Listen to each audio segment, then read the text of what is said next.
Anime की starting में हम विलेज के दो लोगों को देखते हैं जो एक सुरंग में कचरा फेंक रहे होते हैं और उस सुरंग से जाकर वो एक कंटेनर में जमा हो रहा होता है। उसी कंटेनर के जरिए से फिर वो कचरा एक जगह पे फेंक दिया जाता है। तीन शिफ्ट होता है और हम एक पुलिस ऑफिसर को देखते हैं जो कचरे की रखवाली कर रहा होता है। उसे कमरे के अंदर से एक आवाज सुनाई देती है। वो जैसे ही अंदर जाके देखता है तो वहां पे एक बच्चा बैठा हुआ होता है। गार्ड से कहता है कौन हो तुम और तुम्हें अंदर किसने आने दिया। वो बच्चा कहता है मैं एक नागवार लड़का हूँ जो कचरा उठाकर आपके शहर का इलाज कर रहा है। फिर वो सोल्जर और सोल्जर्स को बुला लेता है।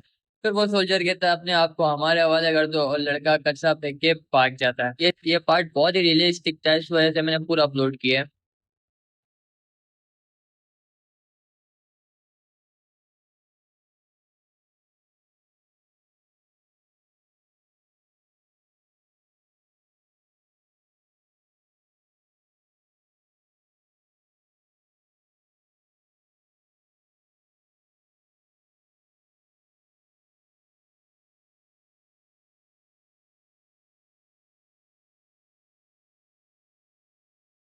लड़का गटर से निकल के थोड़ा बुरा भला बोलता है उनको। नेक्स्ट सीन में हमें बहुत ही ब्यूटीफुल विलेज दिखाया जाता है जहाँ पर दो लड़कियां आपस में बात कर रही होती हैं और कह रही होती हैं क्या तुमने ट्रैश शैटर के बारे में सुना है। वो दोनों लड़कियां एक आदमी को देख के चुप हो जाती हैं। जब वो आदमी वहां से जाने लगता है तो वो कहती है कि जो है ना ये कितना गंदा इंसान है। फिर इस कहानी में नया ट्विस्ट आता है जहाँ पे हमें गरीबों की बस्ती दिखाई जाती है जो अमीरों से बहुत ही अलग होती है। अमीरों ने साफ और नए कपड़े पहने होते हैं, वहीं दूसरी तरफ हमें गरीबों के कपड़े और रहन सहन का तरीका दिखाया जाता है। फिर हमें वही लड़का दिखाया जाता है जिसका नाम रूडो होता है, जिसे एक बच्ची कहती है कि तुमने वापसी वहां से कचरा उठाया ना। इस बच्ची का नाम चीवा होता है। चीवा रीडो से कहती है कि तुम मुझे बताओ कि तुम वहां से कचरा क्यों उठाते हो। रीडो चीवा से कहता है कि वो लोग हमेशा सही और इस्तेमाल होने वाली चीज फेंक देते हैं। वो चीवा से सॉरी करता है और कहता है कि मैं ये काम नहीं छोड़ सकता क्योंकि इसे बेचकर मैं कुछ पैसा कमा लेता हूँ और इसी से मैं अपना लिविंग एक्सपेंस भी कवर करता हूँ। तीन लड़कों को दिखाया जाता है जो रीडो को बुरा भला कह रहे होते हैं और वो लड़का चीवा से भी कहता है कि तुम इस लूजर के साथ क्या कर रही हो जो हर वक्त गंदे दस्ताने पहन के घूम रहा होता है। वहीं दूसरा लड़का रीडो के प्रोडक्ट को लात मार के बोलता है लूजर तुमसे ये कोई नहीं खरीदने वाला, ये जो तुमने बनाया है ना।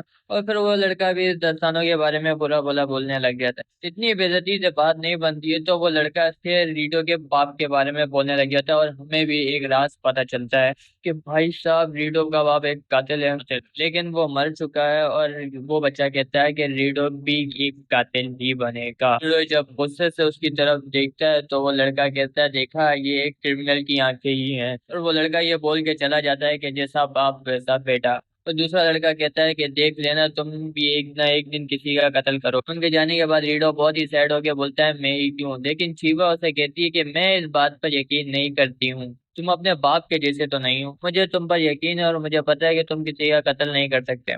फिर चीवा को एक डॉल पसंद आ जाती है और वो रीडो की तारीफ करते हुए कहती है कि यार तुम इसे बेचोगे, और अपना रीडो कहता है कि नहीं मैं ये बेचने की नहीं है, हाँ अगर तुम्हें चाहिए तो तुम रख सकती हो। इतने में ही चीवा की माँ मुझसे बुला लेती है और कहती है कि मैंने तुम्हें समझाया ना कि इस लड़के से दूर रहो। मैं रीडो के घर का सीन दिखाया जाता है जहाँ पे एक आदमी उससे कल रात की चोरी के बारे में पूछ रहा होता है। वो आदमी रीडो से कहता है कि हमारे ऊपर अभी इतने सख्त हालात नहीं है जो तुम ऐसे काम कर रहे हो। रीडो इस आदमी से कहता है कि जब तक तुम ग्रो अप नहीं होता थे तब तक मैं ये करता रहूंगा और इस काम में कैसा रिस्क वो मुझे कभी नहीं ढूंढ पाएंगे। और वो आदमी कहता है कि लास्ट नाइट तो तुम्हें ढूंढ लिया था ना। रीडो उस आदमी से कहता है कि जब मैं छोटा था तब तुमने मुझे अडॉप्ट किया था, ऐसा नहीं है कि मैं आपका कुछ मखलूक हूँ, मैं एज अ फैमिली ये सब कर रहा हूँ। फिर रेगडो रीडो से कहता है कि आई विश कि तुम चीवा के साथ ऑनेस्ट रहोगे। रीडो थोड़ा गुस्सा हो जाता है और कहता है कि हम चीवा के बारे में तो बात नहीं कर रहे थे। फिर रेगडो रीडो से कहता है कि तुम्हारे हाथ पे क्या हुआ, किसी ने तुम्हें शूट किया है। रेगडो कहता है हटो मुझे देखने दो, मैं तुम्हें बैंडेज वगैरह कर देता हूँ। रेगडो कहता है चलो अपने ग्लव्स उतारो। फिर हमें दिखाया जाता है कि भाई रीडो के सारे हाथ जले हुए हैं, इसकी वजह से वो ग्लव्स पहन के घूमता था। नेक्स्ट मॉर्निंग रीडो चीवा को एक पेट्रोल देने के लिए उसके घर जा रहा होता है लेकिन चीवा उसे रास्ते में ही मिल जाती है। फिर रीडो और चीवा थोड़ी बहुत बातें करते हैं और रीडो उसे वो डॉल दे देता है और वो कहती है कि मैं इसे हमेशा अपने पास रखूंगी। और ये देख के अपने भाई की ये हालत हो जाती है। वो खुशी से घर की तरफ भागता है और भागते भागते सोचता है कि मैं आज रेक्टो को सब कुछ बताऊंगा। भागता भागता घर पहुंचता है और जैसे ही डोर ओपन करता है मार्क्समैन ने रेडको को मार दिया होता है। रीडो के पैरों के नीचे से जैसे जमीन ही निकल गई हो। वो मार्क्समैन के ऊपर हमला करता है लेकिन मार्क्समैन उसे उठाकर फेंक देता है और उसकी नाक से खून बहने लग जाता है। फिर रेक्टो रूडो से कहता है कि भाग जाओ यहाँ से। रेक्टो रूडो से कहता है कि भाग जाओ, तुम ही हो सिर्फ जो इस दुनिया को बदल सकते हो। ये कहते ही रेक्टो की डेथ हो जाती है।